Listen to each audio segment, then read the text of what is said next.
good friend and comrade and collaborator, Whitney, and we are talking about surviving the holidays. Surviving the holidays. This is such pertinent information that we all need. That we all need. How you doing today, Whit? I'm good. You I'm good. good? So happy to be here. I'm so glad we got this technology Oh my together. God. You guys don't even know. You cannot imagine what is taking place this morning for us to come on to talk to you. That's why we know that it is just so amazing. But I'm so thankful today to be on with Whitney, and we doing what we do. I think we're doing a great job because we have received so many reach out, so many thank yous about the work that we're doing, but the work that we're doing with the help of the Holy Spirit, that we are ministering to the needs of one another, especially during this time of caregiving, this time of this season of not only giving, but the holiday season, which we know can be just a really rough time for some of us. Some more than others. Some of us have experienced throughout the year, we've experienced losses of family and friends. And now we're approaching, we're in the midst of the holiday season where we are just grieving a little bit, right? Don't you agree, Whitney? I agree. I agree. I think grieving and just stress for those that Yeah. are, that haven't experienced loss. Maybe you just still have the job, on as your responsibility, the caregiving stress. So I Right. think it's a bit of both. Right. Yeah. I was reading this morning a little bit about grief and the grief process, and so many times we allude grief to the loss of a loved one. I thankfully, thank God, I did not lose a loved one this year, not a family member. But sometimes grief is also connected to relocation. As we get older, some of us are having to downsize or transition into living a little differently than we did before. So we may be grieving our environment. We may be grieving, our community. We may be grieving, there's so many other ways. Memories, we have memories of things of the past, from the past, and that we're grieving, remembering old times and old loved ones. And so it's a emotion. It's a emotion that take place that we've all experienced. And so during this holiday season, we not only want to talk a little bit about grief, but we want to talk about some solutions. We want to be solution oriented and talk about some of the things that we can do, to overcome grief when that emotion, kicks up. One of the things I really want to talk about, Whitney, is how we can build a community around our lives during this time of the year. Whereas, because if we're grieving, someone else we know it may be grieving, and then together we can build a community, of hope and of love, and begin to create our own holiday differently. That will help us to make it through. And in helping ourselves, we can be a blessing to others. What do you think about that? I love that idea. I think that oftentimes we think that when we think of community, we put ourselves in this box to be like this small piece of the community. But Yes. being a small piece, you can like really make a big difference. And I think we're in a time where people have to start coming together with the things that they have in common. Just like, if you do share, like you were just saying, if you share, maybe you just share the commonality of grieving. Maybe you and your neighbor are both grieving the loss of a husband or wife or child or whatever. And although it's a tragic circumstance, it is a common, that's the common denominator. So it is a point where you can come together and start to build a community of other people who are also going through the same thing. Um, I think I had this idea a couple weeks ago where I thought about, how they have like the AA meetings and stuff where you go Mm-hmm. sit and grieve and, you Yes. sit there and talk and all that stuff. And then you have all these other like, therapeutic meetings that people have all the time. I was thinking about having that like literally a in-person kind of like, I don't know if I would call it grief support, but in-person gathering where people who have just lost someone or have someone that weighs heavy on their heart, where they could bring items, to share that person's legacy and to share that Yes, person's life with the group. They were a singer, bring pictures of them singing and, things to remember their legacy.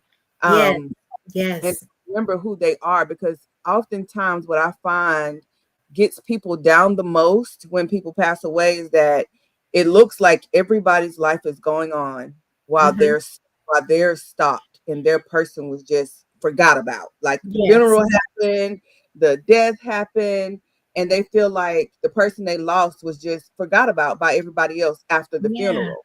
Oh, And wow. so I said, if people could just come, maybe, I don't know what kind of event I would call that, but bringing people together, bring whatever your loved one like. Let the world know who they were. It's just like if you Word. history, if you were studying any kind of history in class, we study all the people that died. Yeah, Most yeah, make history, and our loved ones are a part of history. They passed right. away, they passed on, they came, they did what they needed to do. Their purpose was fulfilled on earth, and now they passed on. So Right, let's share who they were with a right, community of people that understands it, because a lot of right, people will not understand it, but right. it's also a place where you can talk through, because I find a lot of times, even myself, when I was grieving really heavily, I find you will find yourself repeating the stories, repeating certain Yes, scenarios. yes, So yes, sometimes you gotta talk it through. So having a group of people that you can just talk it yeah. through with. I love it. I love what you just said, and it brought back to mind when I was at Gen Care. Maybe 2 years ago, we did what I called a surviving the holidays social. It was a social, and it was so absolutely amazing. There was a room with maybe about 25 individuals in it and seniors in it. And we had, amongst having the good food and, little prayer. And then we started conversating about what you just said about our loved ones, celebrating them and paying tribute to them. And it was not only was it an opportunity or an event to pay tribute to our loved ones and to keep their memories alive, but it was healing and it was therapeutic. Some of the things that came out, and then a couple of people were able to cry, to weep. That's okay because that's a part of the healing process. You said something else: talk, talk, talk. Tell the story, tell the story. We tell the stories about the heroes of the past, but our personal heroes and the people who impacted our lives, this can be a time of memoriam that we talk about them, and and come together with people who are maybe grieving or maybe sorry or sorrowful, or those who can strengthen us. That is amazing. The socials and other events that we can come up with, one or two people who are in our community or in our churches, come up with, these type of events during the holiday to keep ourselves busy and keep ourselves consistent, because we don't want isolation to set in sometimes when we're going through these holidays. People will say, I want to be by myself. I just don't want to, I don't want to be in the holiday, swing of everything that's going on. But no, no, no, that's a good time, for you to get out, to be busy, and to be a blessing. Take your experience to be a blessing to others. And I just love that idea. So you guys that are listening out there, that's connected with us, consider that. Consider doing a holiday social or an event where you can get those friends together. It doesn't have to be a big deal. It can be at your house, it can be at the church, it can be at the restaurant, but do something to keep yourself, to take yourself out of isolation and to celebrate life, right? And the lives of those who may have gone on before you, who we may be grieving, but we're not. We know that, most times they're gone to a better place, and we just want to celebrate them. And they will want us to celebrate life during the season. That's an awesome suggestion. I love it. I love it. I was also um another thing I was thinking about when I was thinking about grief. A lot of times, because we don't like to talk about it, things that we don't talk about, maybe we don't want to remember, but it's so important, as we just said, that we acknowledge. acknowledge grief, acknowledge depression, acknowledge, that we're feeling down and we're feeling out, and how we are feeling emotionally, because while this period is going on, this holiday season, it's not going to last forever. And we're going to have to make sure we maintain our health, our mental health, our physical health. And we don't want an opportunity for something to set in, that may cause issues after the holiday season is over. The holiday season is only a period of time. And certainly it's a period of time that we're going to celebrate. But then after that, we need to get back to living. We need to get back to making sure that we're healthy and that we're whole. What do you think about that? I agree. The holidays, I love how you said it is a period of time. And Mm-hmm. I think that um, it's important not to get stuck in the way things were, because Mm-hmm. one of the big things about grieving is it's very hard to acknowledge that things will never be the way they were when that Mm, loved one was here. yeah. And that's one of the things that I always tell people, like, once you come to terms with that part in your grief journey, whether it takes you 3 days, 3 months, or 3 years, that it's not going to be the same, then it makes it a little bit easier to start Mm-hmm. to explore and discover your new normal, Right. your new normal Absolutely. without them. It's not that you're forgetting them. It's not that you no longer honor them, because sometimes people feel like, well, if I start doing this, it's just like I done moved on or forgot about them. Mm-hmm. Mm-hmm. Life is going on. You Yes. have it has nothing to do with you. It's not a disservice or a dishonor to your loved one, because you're Right. learning your new normal.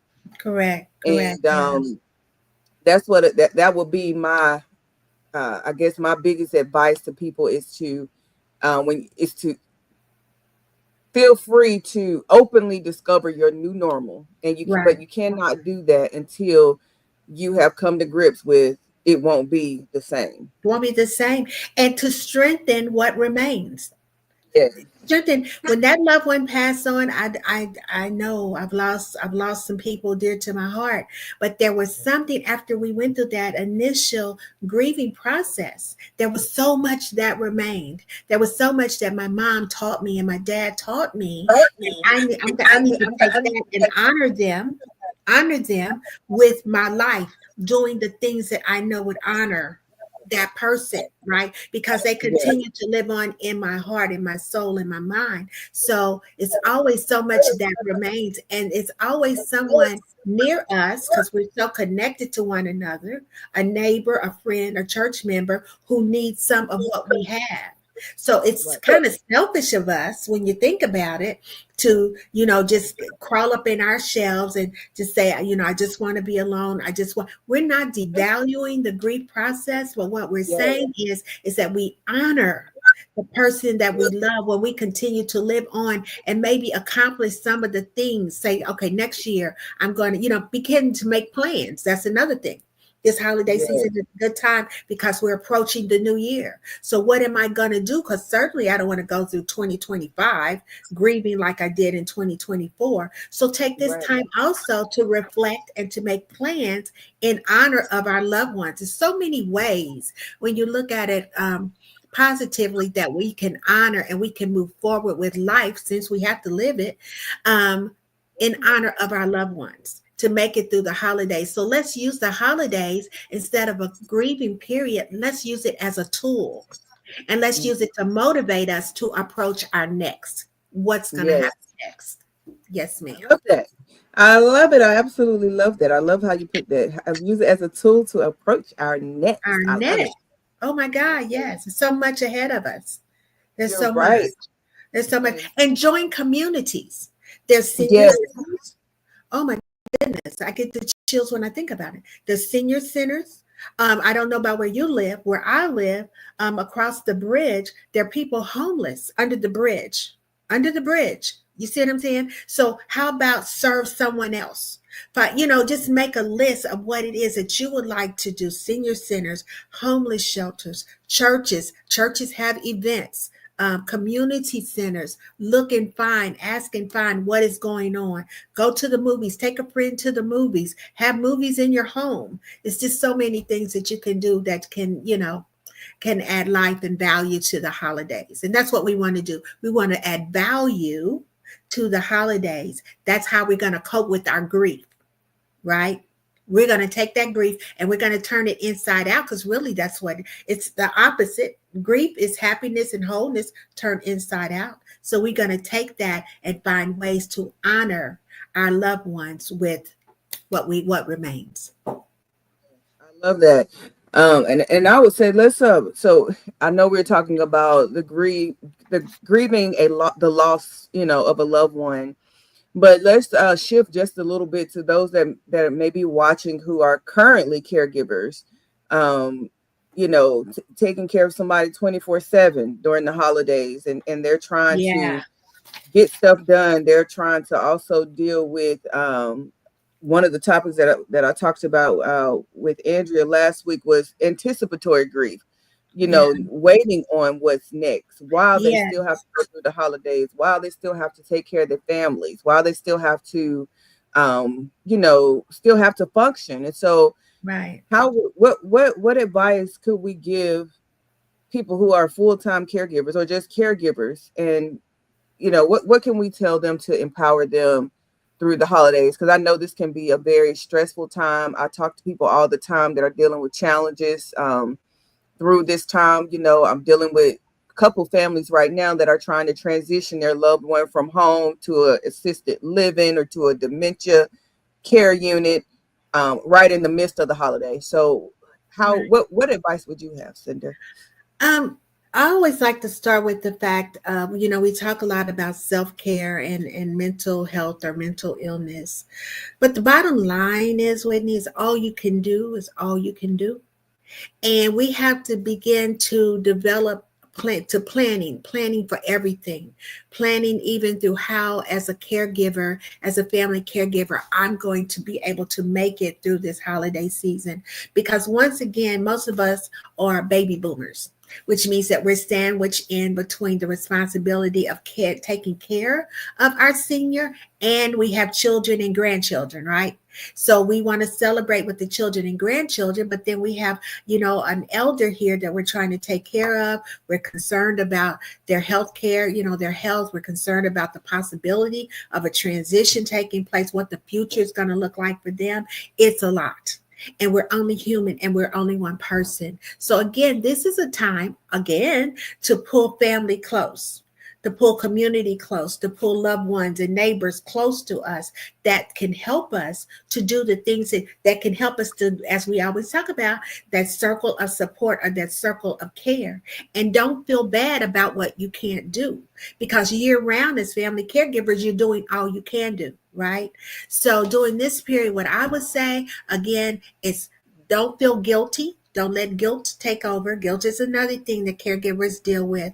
Don't let guilt take over. All you can do is all you can do. And a lot of times we're harder on ourselves than people are on us. They understand the weight of what the weight that we carry. So as it relates to our seniors that we're caring for, see if we can get community involved, or council on aging. A lot of times they will have resources available, a little respite hour, a few respite hours here or there, that maybe you can go to the movies to, just get yourself, go get your nails done or something like that. So let's utilize our community.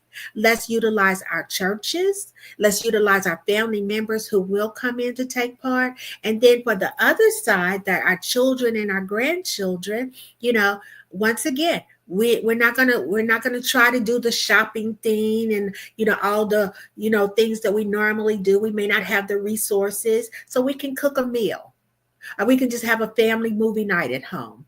But sit down to plan to see what it is that you and your family, and bring family in on it.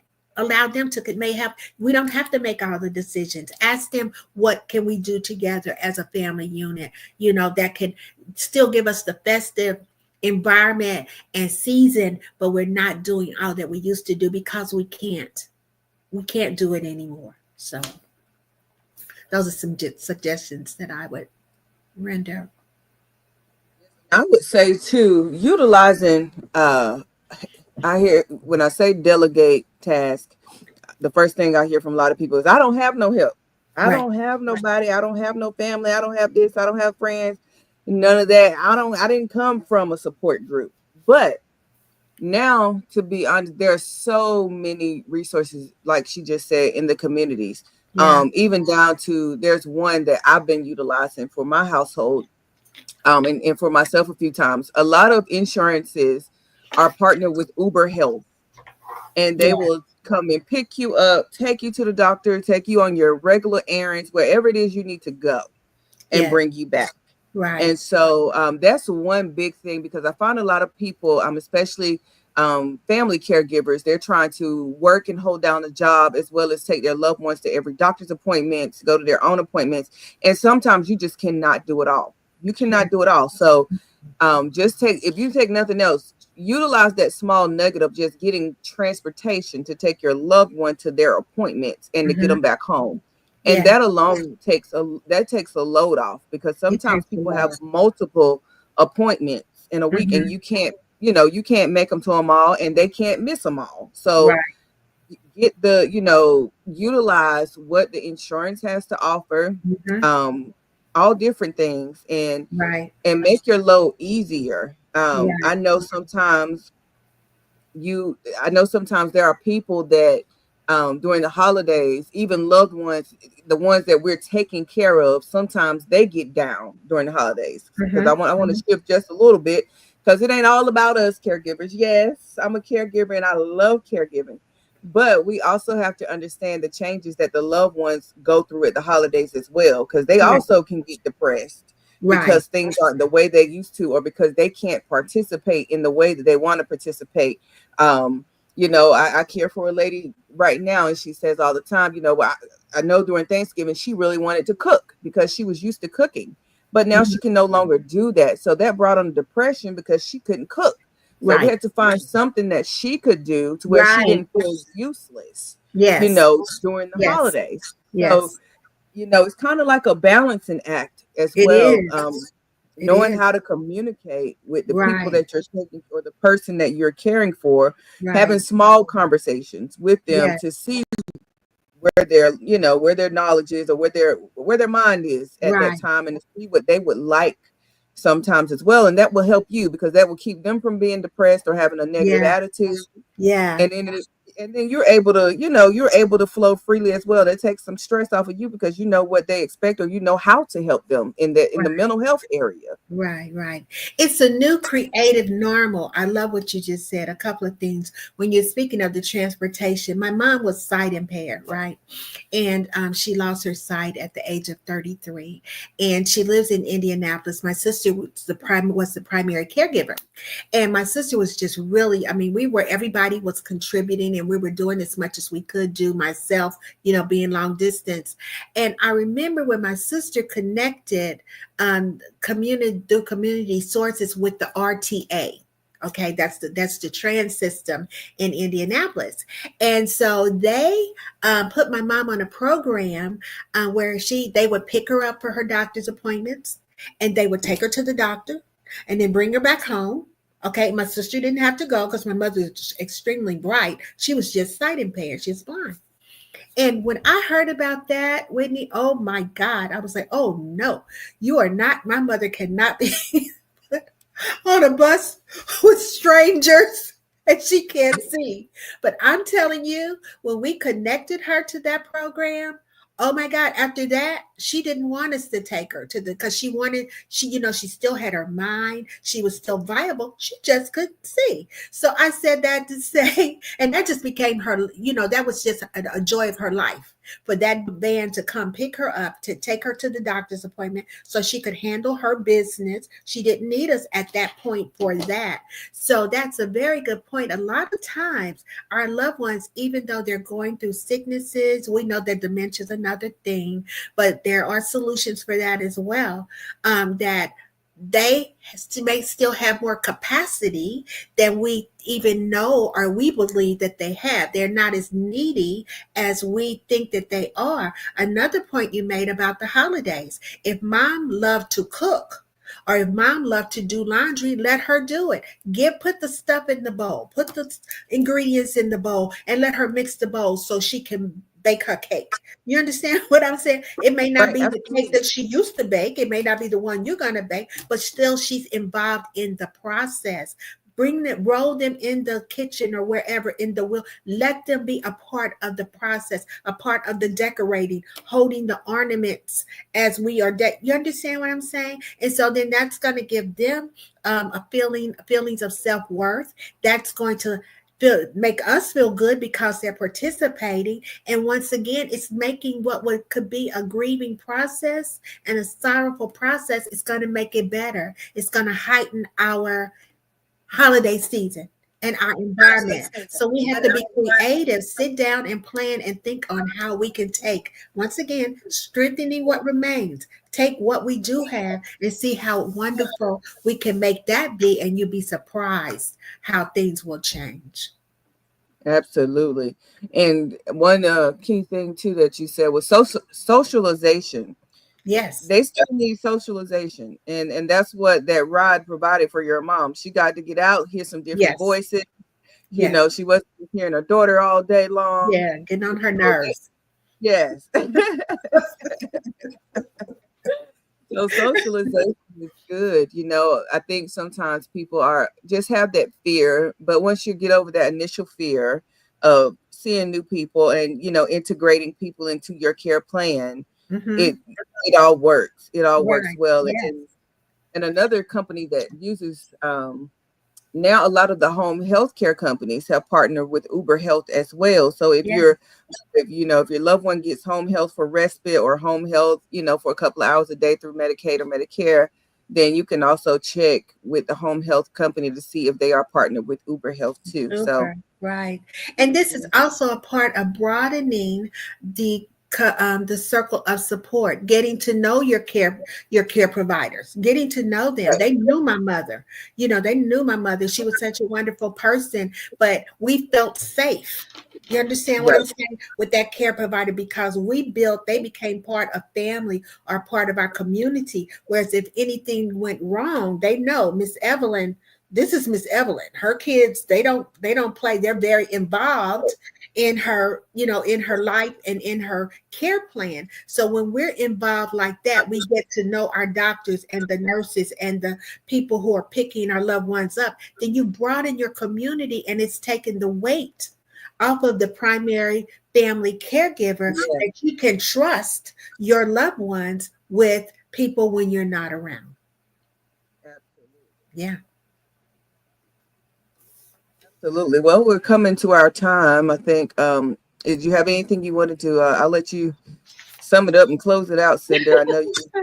Yes. Well, a couple of other things as caregivers, as we always say, Whitney and I, prioritize your health, prioritize your life, manage your stress, manage your depression, reach out to your primary care providers because if you are not around, then what's going to happen to the loved ones on your adult loved ones, your seniors, what's going to happen to your children and grandchildren. So you are that cohesive part that holds everything together. You must prioritize your health.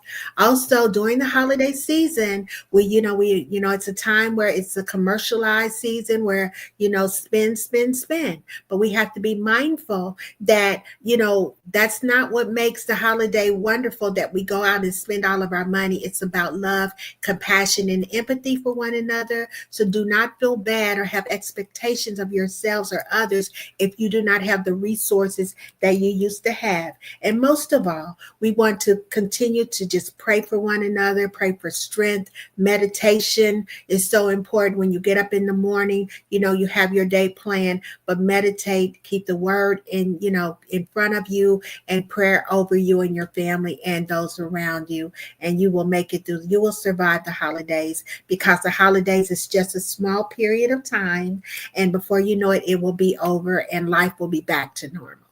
And just know that we love you. We love you dearly. That's why we're here. How about that, Whitney?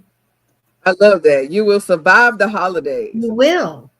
We Yes. will survive. And we'll be the better for it. We're always the better on the other side. Whatever we go through, when we make it through, we're better than we were when we started. That's just the way it is.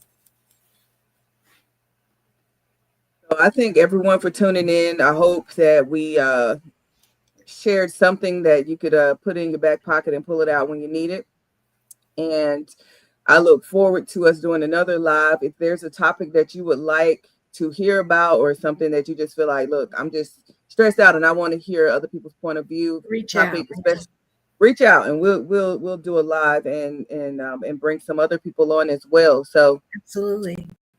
you can always catch us in our caregiver support group on Facebook. That's the name of it, Caregiver Support Group. It's amazing. It's amazing. Yes. Oh, wow. Also, you can reach out to Sinder. She her group is Savvy Caregivers, the Mm-hmm. Savvy Caregivers Network. Yes. And if it's something that we can't help you with, we certainly do have resources, and we have Resources. people in place that can, I'm sure. So Absolutely. thank you guys again for tuning in so much, and you have a great rest of your week. God bless you. Happy holidays. Don't eat too Yes, much. happy holidays.